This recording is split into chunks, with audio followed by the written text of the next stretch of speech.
Olá, meu querido, graça e paz do Senhor, que seja um dia abençoado para todos nós. Hoje nós vamos falar um pouquinho sobre o descanso e, mais especificamente, sobre o sono. O que a Bíblia nos diz sobre o sono? Tá?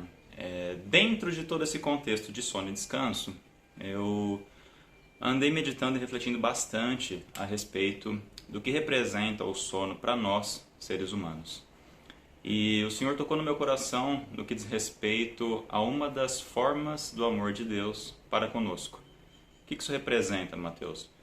Estou dizendo que o sono ele é uma maneira de expressar o amor de Deus na vida de cada um de nós. Mas como assim o sono é expressão de amor? Bom, pela própria Bíblia, nós sabemos que Deus não dorme. Deus é onipotente, onisciente, onipresente. Embora Deus tenha descansado na criação do universo e do mundo ao sétimo dia, não é necessário que Deus durma. Tá?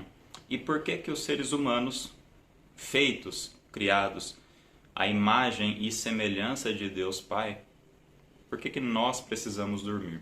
Tá?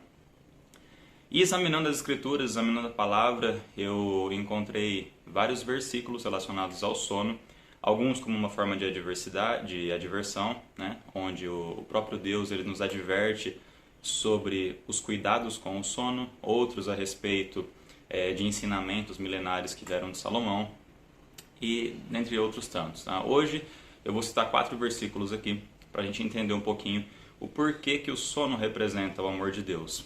E se realmente ele não o fosse, não teríamos versículos nos indicando que realmente é necessário tomarmos muito cuidado com o sono, porque ao mesmo tempo que ele pode ser bênção, ele pode ser maldição na vida de cada um de nós. Tá? Então, primeiro de tudo, a gente vai ler Mateus 11, 28. Nesse trecho, o próprio Cristo nos adverte, ele nos fala: venham a mim todos os que estão cansados e sobrecarregados, e eu darei descanso a vocês. Aqui Cristo está nos falando que Ele é o caminho, Ele é quem pode conceder descanso a nós. Esse descanso ele vai além que só o descanso físico. A gente sabe que esse descanso, ele sim necessita do descanso físico do nosso corpo, ele precisa que seja um descanso na nossa alma, ou seja, na nossa mente, e ele precisa que seja um descanso espiritual. Cristo ele é responsável por nos dar esse descanso nas 3 esferas do ser humano. Quando a gente fala de descanso físico, por exemplo, é o descanso do dia a dia, do trabalho, onde a gente realmente precisa colocar o nosso corpo para dormir. E aqui, nesse descanso, é onde acontece todo o renovo, é onde Deus renova as nossas forças, é onde as nossas células elas são realinhadas, elas são destruídas e recriadas num processo cíclico e perfeito, onde o Criador de tudo orquestrou. É desse descanso que a gente está falando aqui e é com Cristo que nós conseguimos esse descanso de forma 100% eficaz e efetiva. Segundo trecho está em Salmos 127, verso 2. Será inútil levantar cedo e dormir tarde, trabalhando arduamente por alimento. O Senhor concede o sono àqueles a quem Ele ama. Bom, aqui nós vemos de forma direta que o Senhor concede o sono ao ser humano e a quem Ele ama.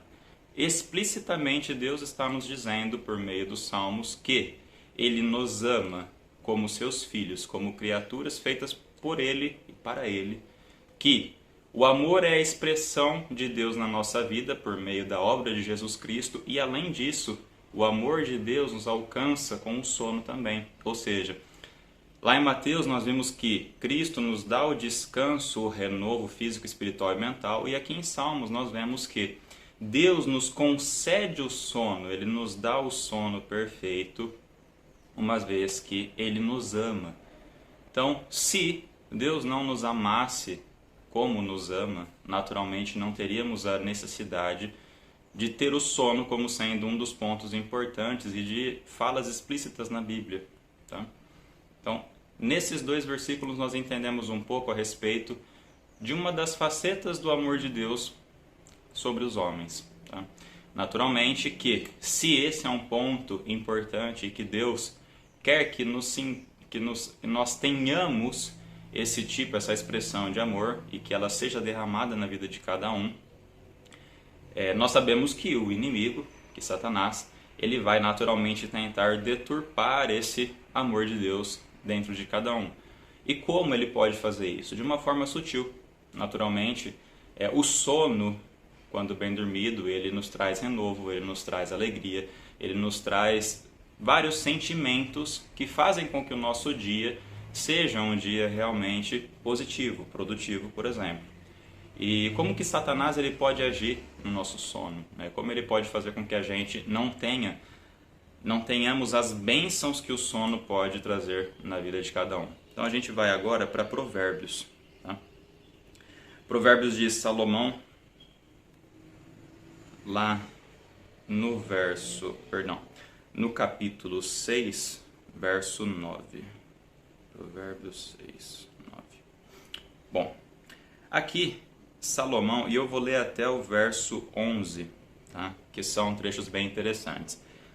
Aqui Salomão nos diz o seguinte: até quando você vai ficar deitado, preguiçoso? Quando se levantará de seu sono? Verso 10. Tirando uma soneca, cochilando um pouco, cruzando um pouco os braços para descansar. A sua pobreza o surpreenderá como um assaltante, e a sua necessidade sobrevirá como um homem armado sobre você. O que Salomão nos adverte nesse trecho? Provérbios 6, de 9 a 11. Basicamente, ele está nos dizendo que o nosso descanso, o nosso sono, ele pode ser uma armadilha muito perigosa, a ponto de comparar o sono excessivo, né, ou os atos de ficar tirando cochilos, ou de ser preguiçoso e procrastinar as coisas, pode fazer com que esse amor de Deus ele deixe de ser um amor e passe a ser uma maldição na vida da gente, mas não porque Deus nos amaldiçoou, mas sim porque nós podemos fazer mau uso disso e usar o sono, o descanso, o que nos é lícito, o que nos foi dado por amor, como uma forma de não agir e não fazer o que precisamos fazer durante o dia. E isso, naturalmente, Salomão compara com um assaltante. A ponto de que o preguiçoso, o procrastinador ou a pessoa que se entrega ao prazer de dormir, ela vai ter a sua vida prejudicada e não vai ter a produtividade, não vai conseguir alcançar as coisas que ela poderia alcançar e que já foram feitas por Deus para que ela possa acessar. Outro trecho, ainda em Provérbios, que nós vamos ler agora, está em Provérbios. Opa, saiu aqui. Capítulo 19, verso 15. Por fim, Salomão nos adverte novamente com o seguinte trecho: a preguiça leva ao sono profundo e o preguiçoso passa fome. Quem obedece aos mandamentos preserva a sua vida, mas quem despreza os seus caminhos morrerá. Bom, de novo a gente vê o quão forte é o sono dentro do contexto do ser humano. Tá? Então, novamente nós vemos que o sono, quando usado de maneira errada, quando usado como um prazer mundano, quando deixado isso se tornar preguiça, procrastinação, ele leva naturalmente o ser humano à morte. E essa morte aqui ela pode ser tanto morte física quanto espiritual, tá? A gente pode tratar das duas maneiras, mas nesse ponto específico, no verso 15, ele fala que a preguiça leva ao sono profundo e o preguiçoso passa a fome. Tá?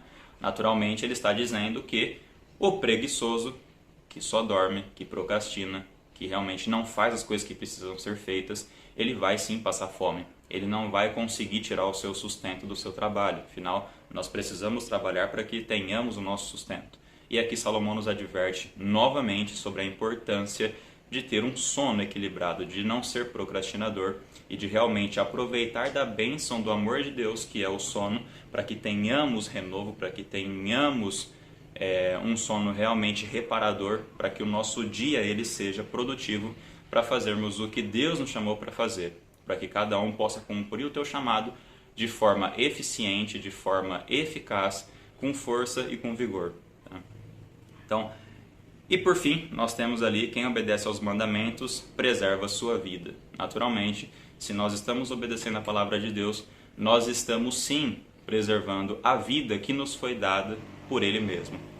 Essa é a palavra de hoje, espero que vocês absorvam e que sirva de alguma maneira, tá? Um abraço, fiquem com Deus.